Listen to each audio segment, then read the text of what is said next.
All right, let's jump right into this explainer where we're going to totally demystify the everyday concept of markets and really map out the fascinating journey that goods take to get to us.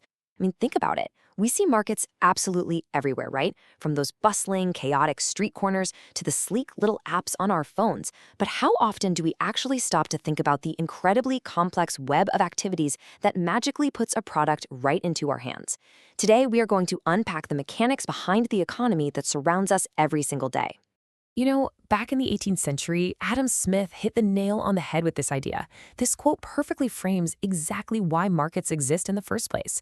He points out a pretty fundamental truth about human existence. We simply cannot make everything we need by ourselves. I mean, you probably didn't grow the wheat for your morning bread, weave the cotton for the shirt you're wearing, or assemble the microchips in the device you're using right now. And because we lack the time or ability to produce everything individually, markets naturally develop. They're basically these incredible engines of prosperity that connect our own specific capabilities with our daily requirements. So here is our game plan for today. We are going to break this chapter down into 5 clear sections. 1. Introduction to markets. 2. Prices and negotiations. 3. The supply chain journey. 4. Government's role in markets. And 5. Becoming a smart consumer. Okay, starting off with Section 1, Introduction to Markets. Let's start with the absolute foundation. The crucial point here is that markets are built to fulfill 2 very different things: our basic survival requirements and our extra desires. In economics, a need is completely non-negotiable. It's the food, the water, the clothing, and the shelter you literally require to stay alive. A want, on the other hand, well, that's something you desire, like, say, a new video game or a fancy designer jacket. But it isn't strictly essential for your survival. The real brilliance of a market is that it caters to this entire spectrum of human demand. It provides a platform where goods and services for both our absolute necessities and our wildest wants become available.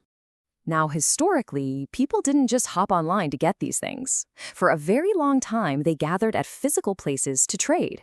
You might know them as bazaars, hots, or markets, depending on where in the world you are.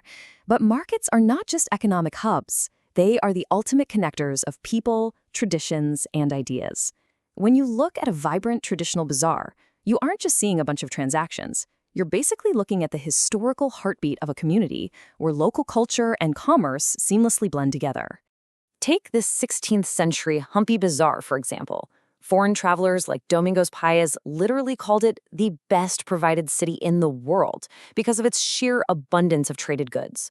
Located right opposite the Virupaksha temple in the Vijayanagara Empire, this market was a global marvel. Historical accounts describe this almost unbelievable prosperity. We're talking streets lined with craftsmen and an infinite abundance of cotton, seeds, silk, and precious stones like diamonds and rubies, just being traded openly. Travelers found it an absolute mystery how such a seemingly barren landscape could host a market overflowing with such incredible wealth and variety. Fast forward to today, and sure, the medium has changed a bit. You might just be tapping add to cart from the comfort of your living room. But the underlying economic principles, they remain exactly the same. Whether you were walking through the historic, dusty lanes of Humpy centuries ago, or you're scrolling through a digital storefront on your smartphone today, the core mechanism of a market, connecting a willing buyer with a willing seller, is identical. The internet has simply expanded our local bazaar to a massive global scale. Moving right along to Section 2, Prices and Negotiations. Here is where it gets really interesting. Every market has buyers and sellers, and fundamentally they have completely opposing goals that require negotiation. It's like haggling over the price of guavas at your local stall. Imagine a seller who wants to sell their guavas at 80 rupees per kilogram because, well, that covers their costs and makes them a decent profit. But you, as the buyer, you find that a bit too steep and you want to pay less to protect your budget. You are fundamentally at odds. This push and pull is basically the most basic dance of economics. The buyer asks for a discount, the seller calculates their margins, and they bargain. And the actual transaction can only happen once they mutually agree on this one vital concept: the price. Over time, as hundreds of buyers and sellers interact, the amount of goods offered and the amount required help determine a price that feels just right for the market. It becomes high enough for the seller to actually stay in business and low enough for the buyer to willingly open their wallet. If they can't find that sweet spot, the transaction simply doesn't happen and the market moves on. Which brings us to Section 3, the supply chain journey. Okay, but how do those guavas, or any goods for that matter, actually reach the seller in the first place? Let's trace that network. The journey starts with the producer. say a farmer harvesting grain or maybe an artisan in Surat cutting diamonds. They usually sell in massive bulk quantities to wholesalers. Now, these wholesalers operate in gigantic markets, often called mundis, storing vast amounts of goods. Next, the local shopkeepers, the retailers, step in. They buy from the wholesalers, but in much smaller quantities, and they bring these goods to the stores right in our neighborhoods. And finally, we, the consumers, buy exactly what we need from those retailers. And the difference in scale here is just mind-blowing. Wholesalers need immense infrastructure. We're talking giant cold storage facilities and endless racks of sacks, because they are dealing with the output of entire agricultural regions. On the flip side, the retail market is so much more intimate and chaotic. It's tailored entirely to the final consumer who is just picking out the perfect flower garland for their home. But here's the thing. Both of these extremes are entirely dependent on each other to keep the whole economy moving. Shifting gears a bit, let's look at Section 4, Government Role in Markets. Now, markets are powerful, absolutely, but they aren't perfect. And that is exactly where the government steps in to act as a referee. Market regulation is completely necessary for our safety. By setting procedures for approvals and actively testing products, like, say, conducting sample testing on pharmaceuticals to ensure they meet health standards, or mandating safety features on new cars. These regulations help protect consumers from unfair or even dangerous practices. It basically ensures that public health and safety aren't just tossed aside in the pursuit of profit.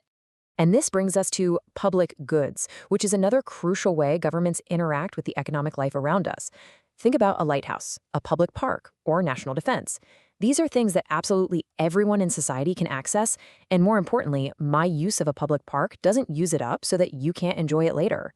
Because private markets often struggle to profitably provide things that everyone can use for free, governments typically step in to ensure these vital services are available to all of us.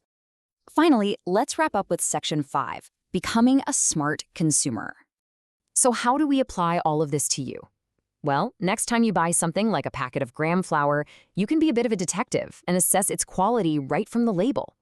A smart consumer doesn't just look at the flashy front of the package. They read the data.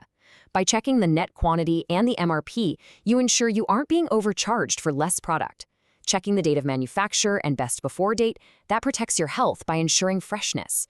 The Nutrition Facts panel lets you align your purchases with your personal health goals, and knowing the manufacturer's details gives you a point of contact for accountability. That little label is literally your best tool for making informed choices in any market. Before we go, I want to leave you with this final, somewhat provocative thought. Just imagine what would happen if farmers and producers suddenly couldn't bring their vital goods to the markets we rely on.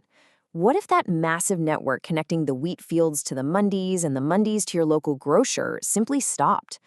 Our entire modern way of life, our prosperity, and our daily comfort depend entirely on this invisible, everyday machinery of buying and selling.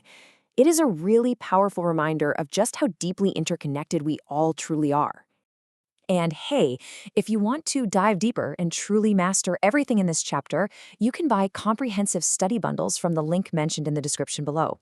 They are packed with resources to help you totally ace these concepts. Thank you so much for exploring the fascinating world of markets with me today in this explainer. Keep asking questions, keep observing the economic life going on all around you, and as always, keep learning.